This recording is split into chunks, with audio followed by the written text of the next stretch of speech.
Hey YouTube, John here, back with another unboxing.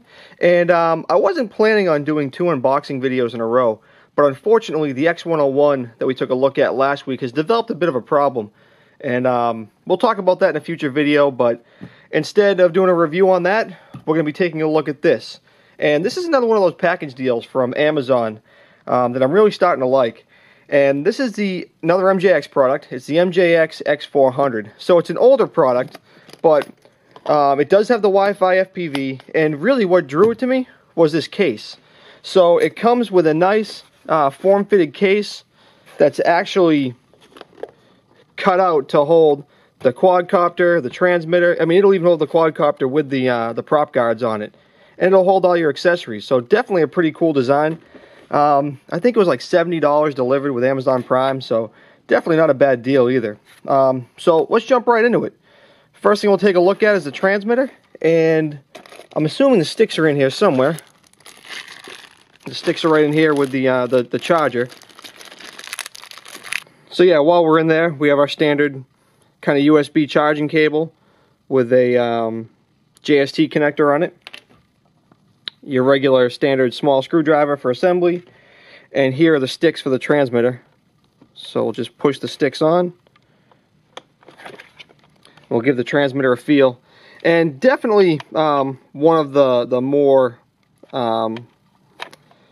cheaper feeling MJX transmitters. I mean, in general it feels pretty decent, but definitely not as good as the one that comes with like the X101 or say even the X600. Fake buttons down here.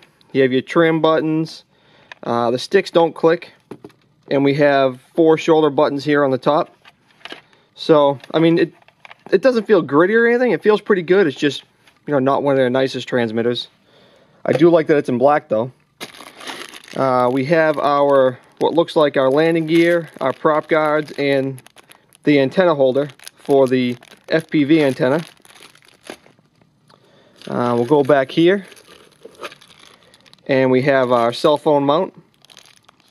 So that's what you'll use to mount your cell phone to your transmitter. In here we have a full set of spare props with screws.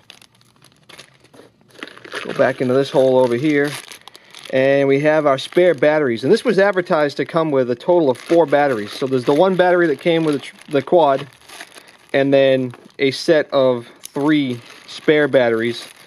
And it also came with this 4-way battery charger. So you have your standard USB cable in, and then a total of 4 charging ports out. And I see there those are micro loci connectors, I believe.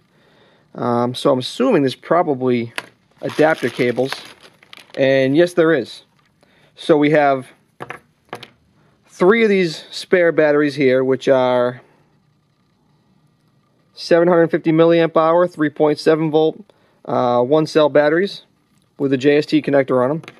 So there's a total of 3 of those, and there's a total of 4 of these, I believe, correct me if I'm wrong, that's the micro loci connector, kind of your standard toy quadcopter connector, to JST adapter for using that 4-way battery charger. And then finally, I'll tip this up so you can see how nice it fits in the box. There's the quadcopter. And I've never had one of these actually. Of all the MJX quads I've owned, I've never had an MJX X400, which is kind of surprising. Feels nice, you know, typical MJX quality. Unlike most of their other products, it's more of a hard, shiny plastic. It does have an on-off switch, which is a great feature. And then on the bottom, we have a battery bay, which has a screw in it, so hopefully it'll click in without the use of that screw, because that kind of makes the spare batteries a little useless if you get to fiddle with that screw every time you want to change it out.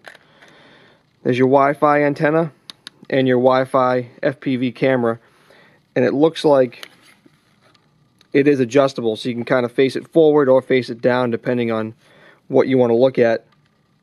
So I guess what we'll do is get some batteries charging up, and we'll kind of put this thing together and go from there.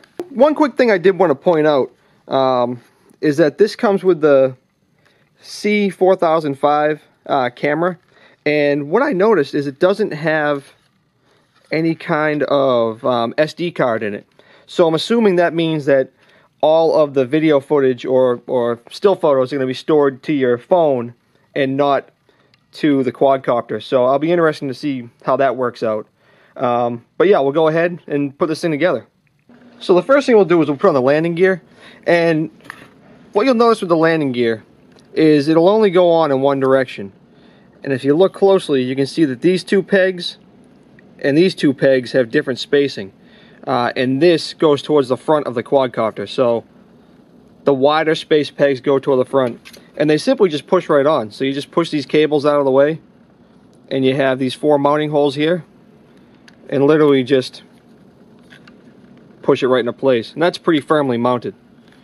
So we'll slide the cables back over there. Do the same thing with the other side. Just push it right on. And then at that point, you can bring your Wi-Fi antenna around, like so, and just snap it right into place on that little antenna mount. And I'm not sure if that's going to be the ideal direction for that antenna to face. But for right now, we'll try it out and see where that goes. And I did, you may notice the battery's out of it now. I did remove that screw and pull the battery out to charge it.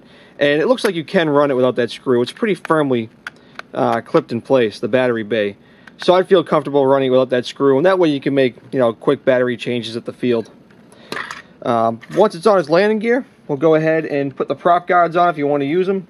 I think I say it every time, but I like to run my prop guards on my maiden flights just to keep myself from destroying anything if something goes wrong. And also I like to time my flights for my reviews. In general, I don't fly with prop guards just because they tend to get caught in trees and whatnot if you're flying outdoors, but to each their own, So just take the prop guard. It has these 2 alignment dowels on it that are going to line right up. Prop's kind of in my way, but with these 2 holes on each side of the prop shaft. There we go. Those 2 holes right there. And the screw will run right down the center. So, again, this would probably be easier with the props off, but it's not too bad. And use the supplied screwdriver and the screws that came in the bag with the prop guards, and just run the screw right down the center. It's a tiny little screw.